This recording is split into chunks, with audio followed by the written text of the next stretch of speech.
Hi, this is Carol Schwartz, and I'm going to demonstrate how to paint a starfish using watercolors. So right now I've got my paper here with the starfish already drawn on. I'm using Winsor & Newton Professional Watercolor block. It's cold press, 100% cotton, so it's a good quality paper. And on my palette, I have some primary blue gouache, which you could also use watercolors. I just happen to have my gouache here, and indigo. So here's the indigo right up here, and that's the primary blue. The only difference between gouache and watercolor is gouache has more pigment to binder, so it's a little bit more expensive because pigment is the part that costs money. So adding more pigment gets you brighter, bolder colors, but they're interchangeable. You can use one with the other or vice versa. So the first thing I'm going to do is take some water on a wide brush, and we're going to work on the background first. So I'm carefully just putting some water on this background. The reason I'm doing this is I want this background to be wet on wet. And I'm going to start by just putting a light blue background because I want it to have the feel of the ocean water. Trying to be careful not to get it right up against my sketch lines because I want to keep that area dry. I don't want my color to bleed into the area where I'll be working on the starfish. So keeping that really dry is important.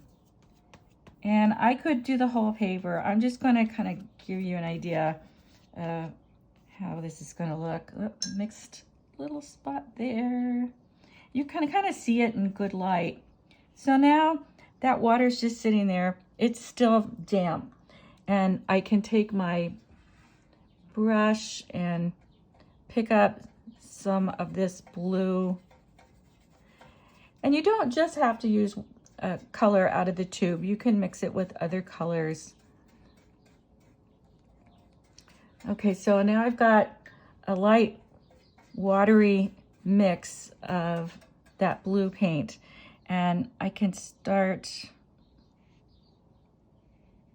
putting that on, getting it as close as possible. And this is going, by doing it this way, you limit the amount of brush strokes that you're having in that background because it's blending wet on wet into each other.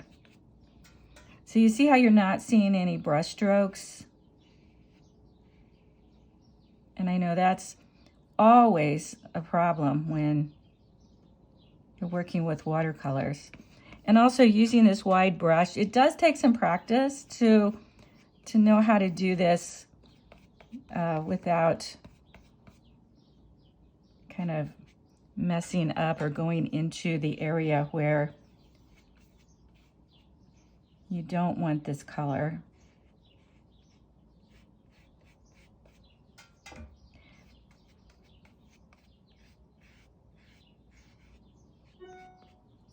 And you can see it's pooling in some areas, but that's kind of a nice effect sometimes. If not, you can go over it and make it really smooth. You can even come back in, add more.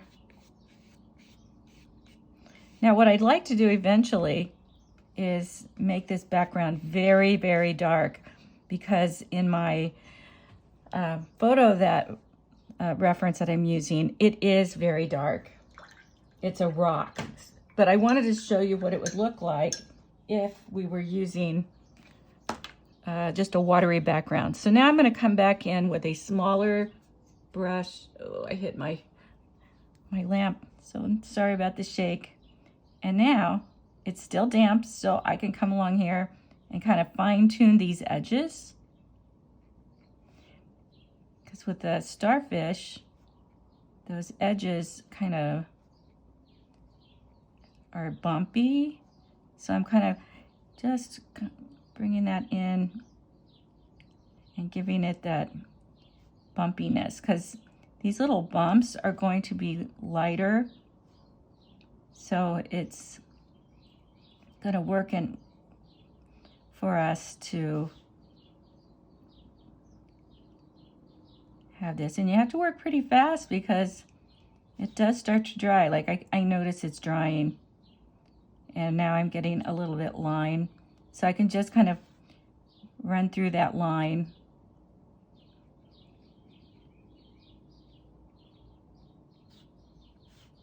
And if you need to turn your paper to get a better angle on what you're doing, I find I do that, and I'm turning my paper so I can have more control.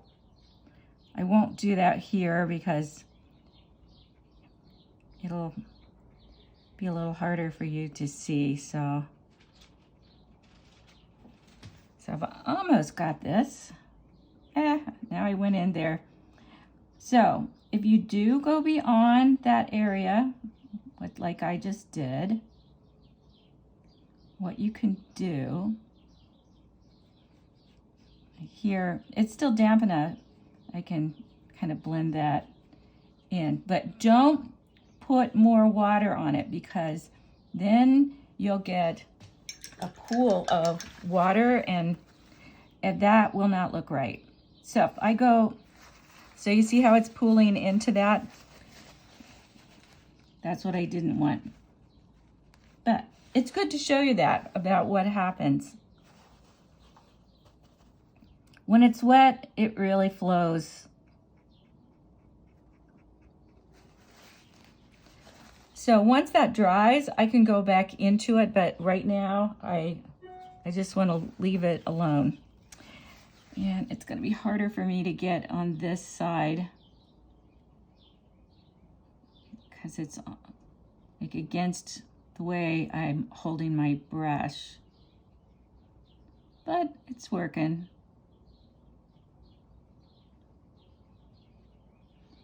But if I could have turned my paper around, I would have been able to do this faster. So I haven't added any more into my brush here. And I just keep going over this to kind of blend the lines that got set. The other reason why I would like to have turned my paper is right now I'm putting my hand over here and it's getting lighter.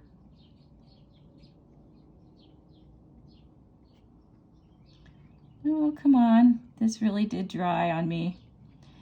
Not to worry though. I can fix it.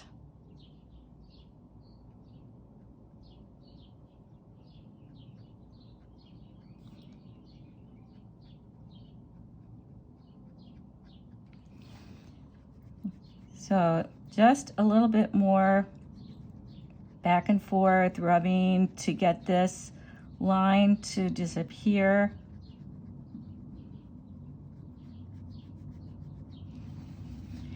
You can also go back in once this is dry and touch up any areas. Now, because that's pretty well dry, I can take a damp brush and just brush that into my background. That's not quite dry, so that's probably not going to work. And then I can just add the tiniest bit of color into this space that got lighter. and you're not gonna know the difference once I get it all set. And once you get this whole thing covered, like it is pretty much here, and it's dry, you can go back in and cover the whole thing again. Once it's dry, I can re-wet it and go back in. And it's just a matter of a light touch and blending. Now it's water, so you don't need a shadow or anything, but and I'm going to do this because I'm going to make it darker in the long run. If you wanted a shadow, say it was a sandy bottom and this starfish is sitting on the sandy bottom. Now that this part is dry, I can show you. I can just come in with a little bit more color.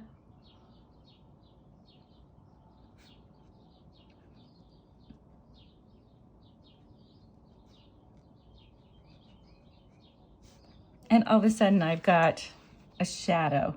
And then you can just take some water on your brush and just run it across that edge, and it just blends it in. So there's the wet on wet technique, how to cover a large area and not have a lot of lines from your brush. Okay, that is now dry, so I'm going to take my water, just water on this thick brush, and just blot it lightly. And I'm going to just run this over. Sometimes you want these lines. Sometimes it just kind of feels good to have a little bit of texture.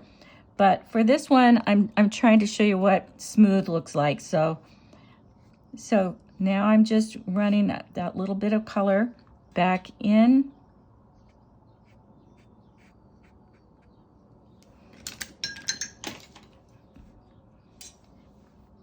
And I'm using that real watery paint, so it's just all blending.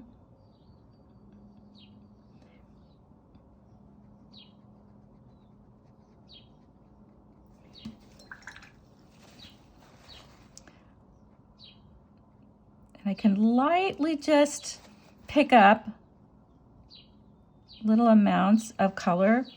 That works pretty well.